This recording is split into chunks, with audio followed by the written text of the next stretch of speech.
So here we are again. As you can see, we have crow. So there is actual like real animals here. Have you guys seen that story of the fox and the crow?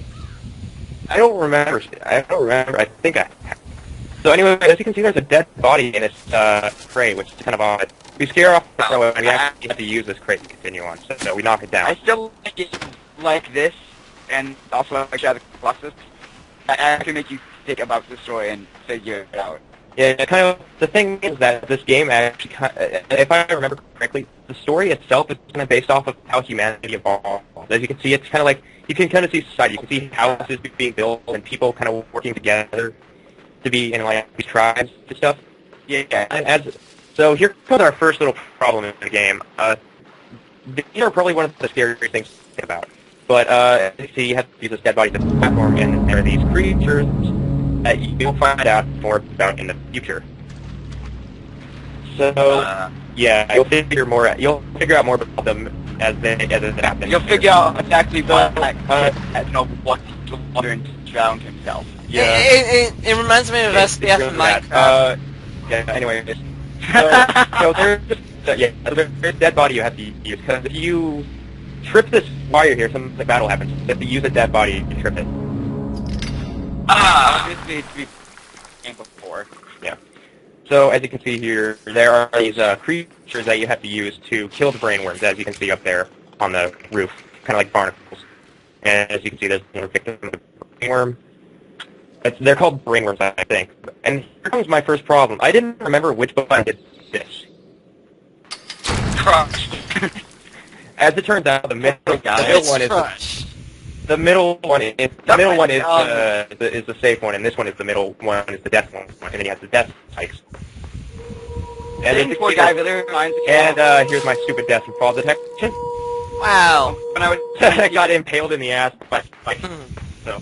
So yeah, the middle. Every time I take a poor guy now, I'm reminded of when I was playing T2ID, and I was in a fight with and I flipped him over, and he got crushed by an anvil. Yeah.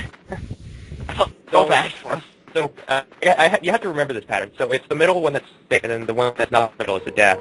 You can see that there are darts here. So there are guys that will be following you, and you have to remember that if you go on the death spike, this guy will trigger this one. Then you get to watch it as this guy falls for the same one I fell before. Wow. Terrible kill, by the way. It's got us to get crushed death. It's gotta be because you still have feeling, so you're just gonna feel non-shooting pain your entire organs are crushed. So that guy fell victim to poison darts. So as you can see humanity is actually working together to try to take out their problem, which is apparently me. And here comes the next part of humanity: industry. Industry is going to be shown a few times.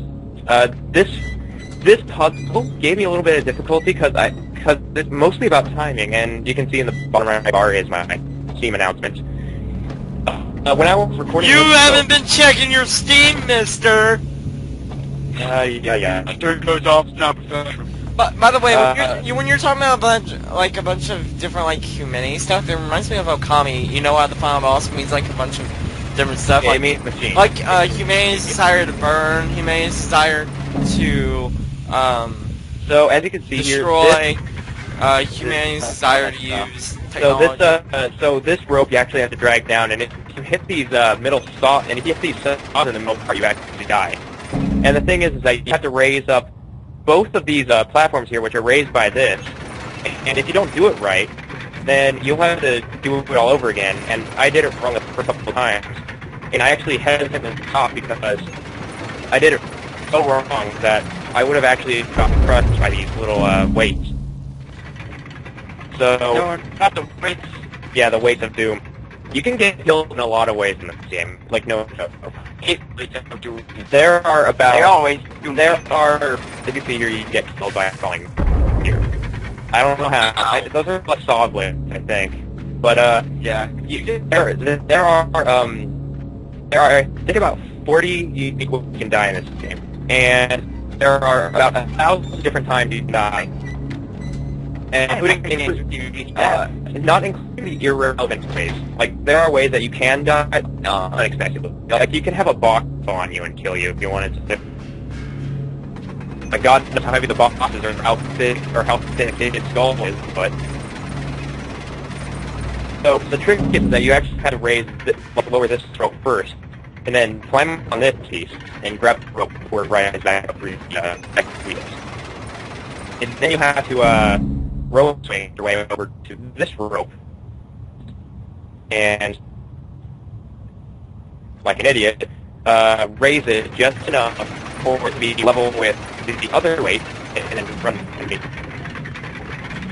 Run, little boy. I almost forgot my hat. I almost forgot my hat on the other side of the post doors. So, that little thing right there is relevant for later. It's like something like weird dog thing that likes mushrooms. Here's our problem. Brainworms. So, brainworms, hate light. So if you walk into the light, they'll turn the direction. The only problem is that you have no way to actually stop yourself from moving left or right. So any direction that you're going, you're going to keep going until you stop. So you like to just walk normally, but you can force yourself to run, which is required in some senses. You still have use of all of your actions. You still have the access to move up or down and to grab stuff and jump. All mouse control is left or right. Everything is pretty much the same. Yeah. So here comes that part where I was talking about society, like how humanity works. As you can see, we're starting to learn more about how mechanisms are being used. Like there's this wheel that needs to be moved, and there's that little dog thing again. So what we're going to do is that it wants food. Yeah, the little doggy. It wants food. So we're going to get it some food by jumping on this pipe, which will knock down a piece of the mushroom. And if you're not, you should kill it and eat it. Oh, the agony. Yeah. As you want to, how about you? You'll actually see a few times it's supporting me actually going down a couple times. That's not me. That's the fall detection. So the little puppy will be eating a mushroom, and you go behind it, and you'll force it into this wheel to turn it into a hamster. You'll start grinding the wheel, and then what you're supposed to do is that you're supposed to grind the wheel enough, and somehow this is, believe it or not, a water machine. Starts with the rain.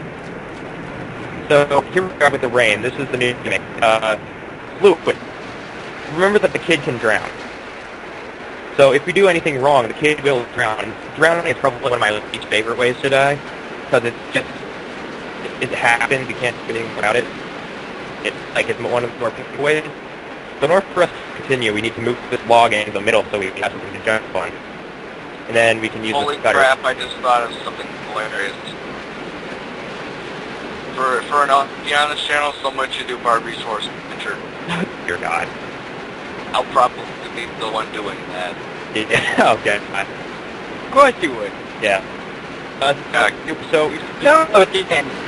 So you pull on this pipe, bring it down, and pour the water into this pit so you can get on the other side. And next up, you can kind of see where society is falling, like how humanity is falling. You can see all these like precious little structures here and there with chains and other stuff. And the next part is, remember, we're still going through humanity itself. You can see oil falling into nature itself. So we're kind of killing nature here with the spilling of oil. And as you can see here, we're going into the next part of humanity, which is pretty much, like I said, using mechanisms and structures. We are in a dam right now, so everything's going to be water-based. Everything you will open up and close floodgates. As you can see here, we have like things that'll stop specific things from reaching through. So we're going to stop the flow. And if you hear when I actually go underwater, you can kind of hear things getting muffled like you're underwater, which is kind of one of the cooler gimmicks of this game. And this is one of the moments where fall detection tries to kill me. You can see I'm kind of on the edge here, but I'm clearly on the box. I'm going to try moving so I can get closer, and then I'll start like falling off. Like I'm clearly in, and I just like go screw this and I jump on the ladder and get the hell out of there. And this box spikes that would kill you. Yeah, any other way I would have died. So this box here has a hole in it, so it's not going to be as buoyant as the actual box. It's going to start slowly sticking, but we need this to get up to the higher platform. As you can see, I would have drowned if I didn't have that box close enough to the edge, but you can see the process. I can't explaining every puzzle in created details. Yeah, I'm pretty good at this. The thing so, is that I'm not good with puzzles.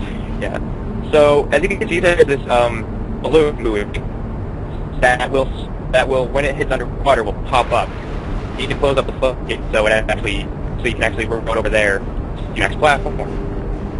And then you had to go up to this box, which any other boundary wouldn't float up if you didn't have a way for it to be floating, which is of course this little buoy.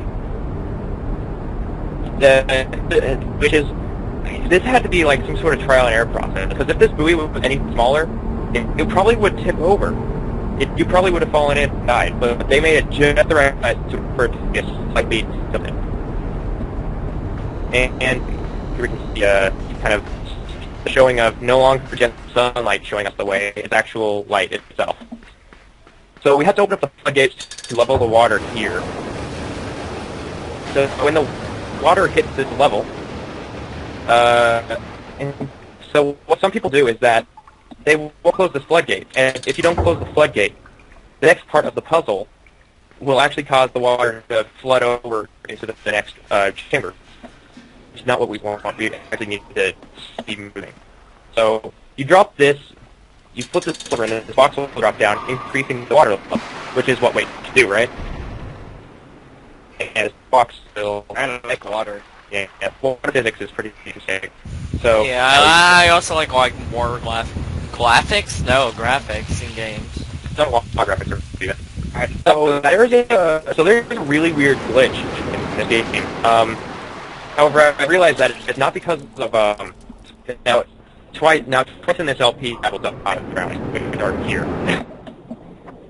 You can't really see it that well, but there are points in this game where fall detection, where I will accidentally try to climb up onto the box instead of grabbing it, which is where the fall detection comes in, which is really weird. So I'm actually like really cautious because 3 times I died. You can see like the problems here. It's really weird placing, like really weird placement. You need that box in order to live. As you can see, you can't make that jump. You need to use the box in order to climb up. And I'm here just thinking like, wait, did I leave something back there? And like, no, because I can't bring that box back up into the water. So I actually need this. So I'm being more cautious. I'm actually thinking, what if I need this, that thing to swivel in the right direction in order to grab the box? I just see, it's probably just an error or something. So I finally grabbed the box. And as you can see, it actually moves us to the left. So we need the box to be to the left in order for us to get up to the light and bring us the other way.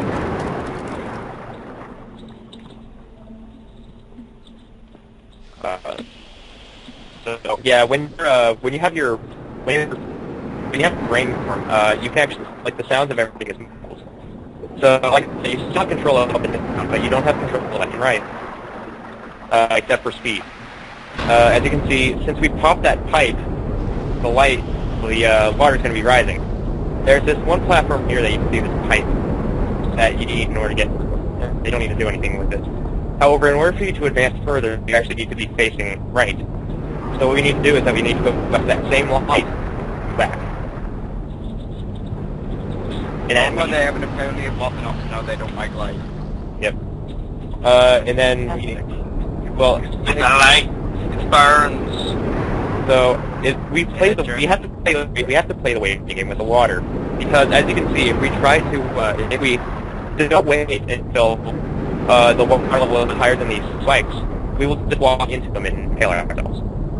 We need to wait for that pipe that was actually in the water itself, not connected to anything, to pop back up, so we can use it as a platform.